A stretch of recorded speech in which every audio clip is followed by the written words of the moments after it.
Bonjour à tous et à toutes. Une vidéo qui concernera donc les personnes qui sont atypiques, dont le fonctionnement est atypique, qui s'opposent donc à ceux que l'on nomme normopensants, sachant qu'il y a des degrés un petit peu dans le caractère atypique et dans le caractère normopensant. Je dirais qu'il y a des normopensants haut de gamme et des normopensants peut-être bas de gamme. Alors là, je vais faire allusion à un sujet, la sexualité, l'érotisme, voire la pornographie, justement, hein, on peut aller jusque-là même pour qualifier ce dont je vais parler.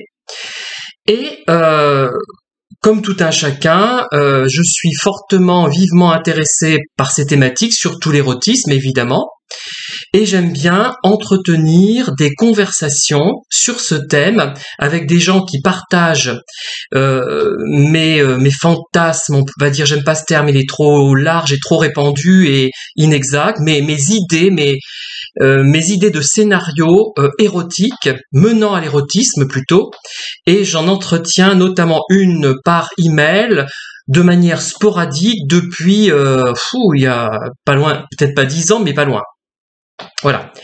Et donc, il y a des endroits où on peut avoir ce type de conversation, de discussion, qui sont émoustillantes si elles sont en rapport avec ce que vous êtes vous-même et ce que vous appréciez.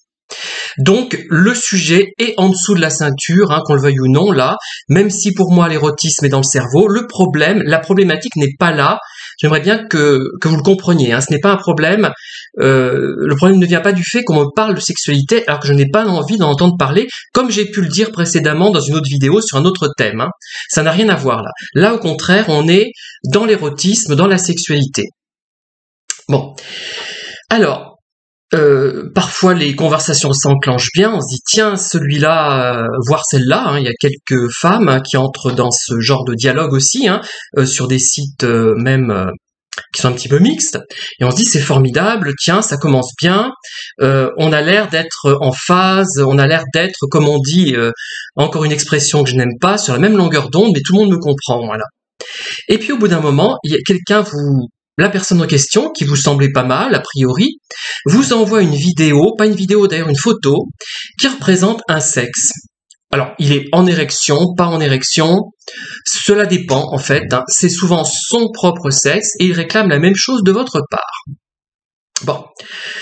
Alors, déjà, moi, quand on m'envoie ce genre de choses, enfin, une pièce d'anatomie, ça ne correspond à rien pour moi. C'est ça que j'aimerais vraiment avoir le sentiment d'être compris dans ce que je raconte, et je suis pas sûre, voilà, je manque un peu de confiance en moi, j'ai besoin, en fait, ce n'est pas un manque d'assurance, j'ai besoin de trouver d'autres gens comme moi, il y en a très peu, et j'en ai vraiment besoin, sur des thèmes comme ça, simplement, et ces thèmes-là sont clivants, ils sont marquants, et il y a beaucoup les gens qui ne seraient pas normopensants, qui seraient normopensants et pas atypiques comme moi, qu'est-ce qu'ils vont dire?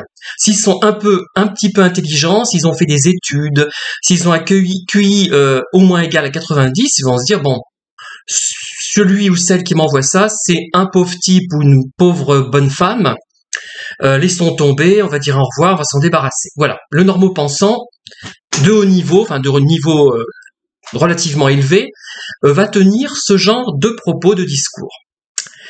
Mais par contre, un profil atypique, ça va l'énerver parce qu'il ne comprendra pas, et réellement, je ne comprends toujours pas pourquoi une pièce d'anatomie, une photo de sexe, qu'il soit féminin ou masculin, en quoi c'est érotique.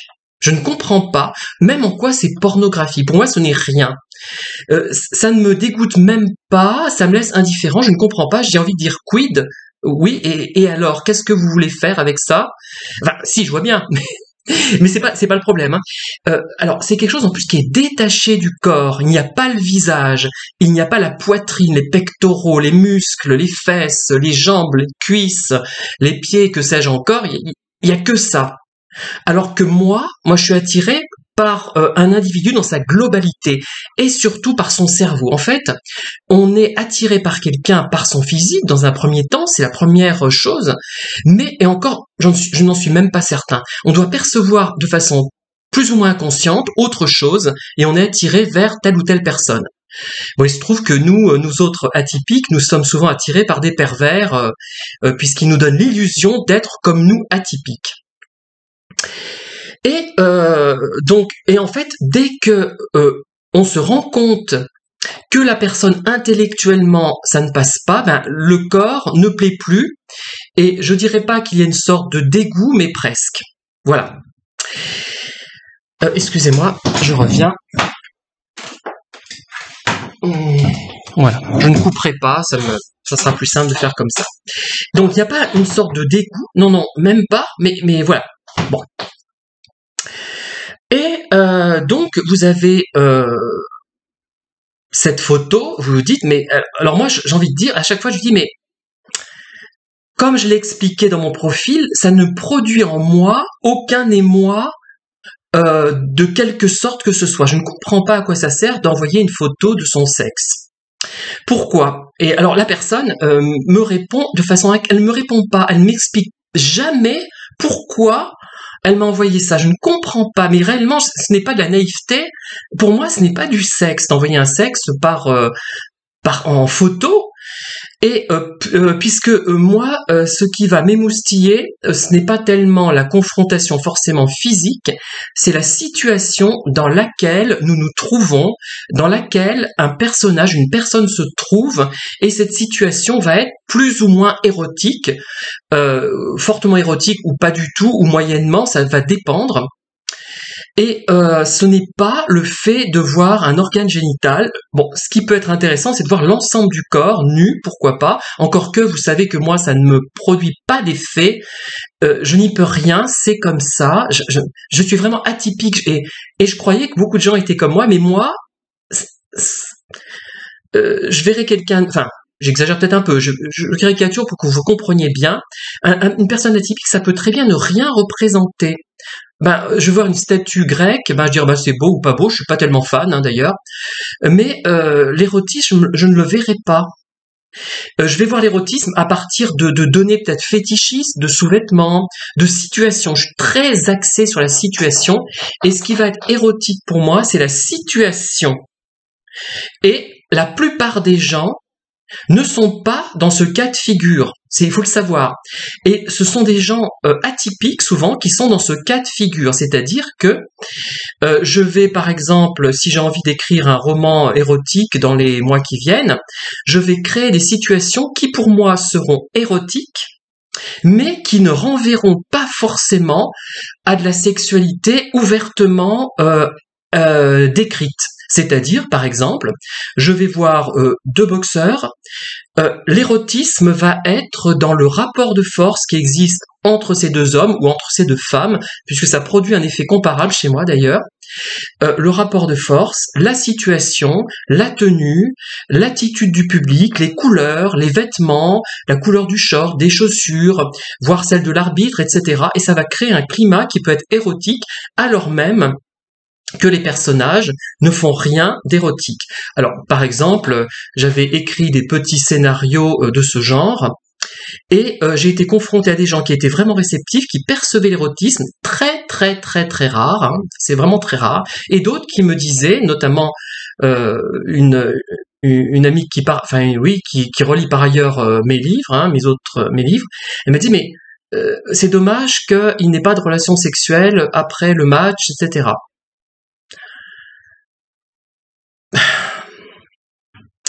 Mais pourquoi rajouter de l'érotisme sur une situation qui est déjà érotique? C'est comme si sur une bonne viande, vraiment une viande de qualité exceptionnelle, finement épicée avec une sauce adéquate, on rajoutait une tonne de mayonnaise.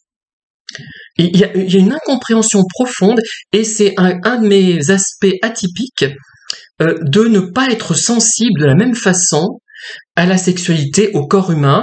Alors, et j'ai beau l'expliquer, on me renvoie toujours à des choses comme ça. Je ne sais pas si les gens ne font pas exprès. Alors, qu'est-ce que ça peut être? J'ai noté quelques hypothèses et j'aimerais les creuser avec vous, si vous pouvez m'aider à comprendre ce qu'il y a derrière tout ça. Est-ce que ce sont des gens qui ont un faible QI? On peut prendre ce paramètre, après tout, un faible quotient intellectuel qui ne leur permettrait pas d'aller au-delà d'un sexe en érection, ou pas d'ailleurs, et qui serait incapable de trouver excitante une situation qui passe par le cerveau, qui est émoustillante parce qu'elle est complexe, à tel point que parfois j'ai été électrisé par des situations qui a priori n'avaient rien d'érotique, notamment les rapports de force. Je trouve qu'ils sont par eux-mêmes érotiques. Je crois que je ne suis pas le seul à le penser, enfin, les rapports de force un petit peu consentis, évidemment, hein. Pas les vrais rapports de force subis, c'est autre chose. Est-ce qu'il manque de sensibilité? Est-ce qu'il faudrait calculer un quotient de sensibilité? Je ne sais pas. Ils n'ont pas la même sensibilité. Est-ce que c'est un problème de nature psychiatrique? Moi, je l'avance, cette hypothèse. Est-ce qu'il y a un problème psychiatrique? Est-ce que c'est un manque de culture? C'est-à-dire qu'on leur dit, on leur serine que il faut faire du sexe, ils comprennent pas, ils sont un peu bêtes, ils sont pas cultivés plutôt, je dirais, et ils voient un sexe, disent bah ça c'est du sexe, c'est de l'érotisme. Voilà, ils vont pas plus loin que ça. Est-ce que c'est aussi une incompréhension de ma part? Est-ce que ça serait beaucoup plus complexe que je ne le pense? C'est-à-dire que, en me montrant cette photo, ils savent d'entrée qu'ils vont m'agacer, et l'agacement qu'ils vont remarquer chez moi, qu'ils vont éprouver chez moi, va faire l'objet d'une analyse de leur côté et vont stimuler leurs intentions sadiques. Est-ce que c'est d'une forme de sadisme? Parce qu'ils savent que ça ne me plaît pas au bout d'un moment, enfin très vite, hein. À tel point que j'avais un soupirant, enfin j'en ai eu, bah, je vais pas me vanter, mais j'en ai eu de nombreux, oui, oui, ben oui, qui me, notamment, qui me disait, oui, et qui m'avait montré à un moment donné sur son ordinateur une série de pénis qu'il avait récolté ici ou là sur Internet, je ne sais pas exactement où. Eh bien moi, célibataire ou pas, ça aurait pu être le dernier homme du monde. La relation amicale, amoureuse, potentielle était terminée. Voilà. Ça rappelle un petit peu les profils atypiques qui, lorsqu'on leur demande ce qu'ils font comme métier, comme travail, eh bien c'est fini parce qu'ils se disent vraiment ça ne passe pas. Cette personne a un point de vue étriqué, elle ne comprend pas ce que c'est la sensualité, la sexualité, etc. Enfin, dans le sujet qui m'intéresse, elle ne comprend pas ce que c'est qu'une personne, plutôt dans le cadre du métier, qu'une personne c'est plus qu'un métier. Le métier c'est un élément important certes, mais parmi d'autres quand même. Et voilà. Et donc moi c'est terminé, la relation se termine, prend fin. Ça peut être la personne qui me paraît extrêmement intelligente, extrêmement fine, d'une grande beauté. Ça va mettre un terme au rapport. Bon, après, je vais creuser quand même. Je vais voir, est-ce que tu plaisantais lourdement avec moi? Parce que tu sais que ça ne me fait pas d'effet, ça m'énerve même. Enfin, je ne sais pas.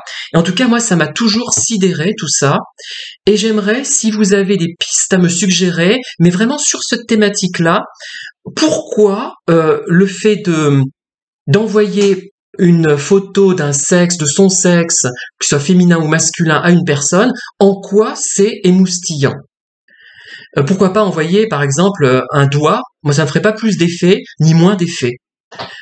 Est-ce que ce sont des apprentis psychopathes qui s'apprêtent à vous découper en morceaux? Qu'est-ce que c'est? Est-ce que c'est aussi quelqu'un qui cherche à considérer la personne comme un objet et la découper en morceaux, en quelque sorte, et la réduire à rien? Alors là, ça serait intéressant de ce point de vue-là, parce que c'est une forme de sadisme, c'est déjà un peu plus élaboré. Et la victime, celle qui recevrait ce genre de photographie, serait une sorte de masochiste. Là, ça peut m'intéresser. Si c'est ça, ça peut être quelque chose d'intéressant à traiter, notamment sur le plan littéraire. Mais voilà. Donc, je vais de mon côté rechercher des éléments bibliographiques pour voir si je trouve une solution à cela. Mais c'est un problème, je vous assure, récurrent. Alors je ne sais pas, moi j'ai eu ça surtout avec des hommes homosexuels. Bon, je ne sais pas si les femmes ont les mêmes âneries en tête, ou enfin provoquent la même incompréhension profonde. Hein. Et je dirais que chez un normopensant, ce constat va susciter donc s'il est comme, si c'est une personne un peu futée, un petit peu intelligente comme moi, ça va susciter un agacement et ça va être bye ou bonne soirée et faites de bonnes rencontres.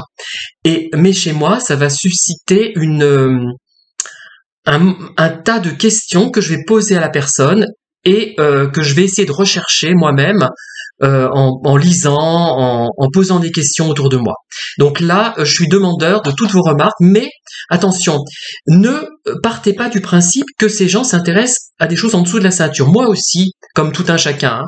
Là, c'est une vidéo qui s'intéresse aux choses sexuelles, sensuelles, et c'est en dessous de la ceinture, effectivement. Le problème n'est pas là, la question n'est pas là.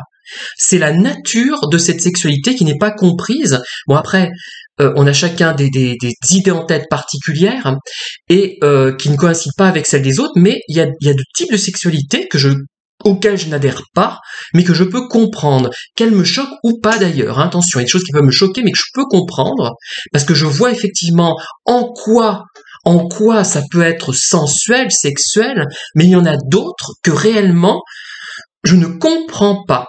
Ça passe par un raisonnement qui m'échappe. Sont peut-être des gens plus intelligents que moi, beaucoup plus intelligents, qui ont une perception des choses qui m'échappe.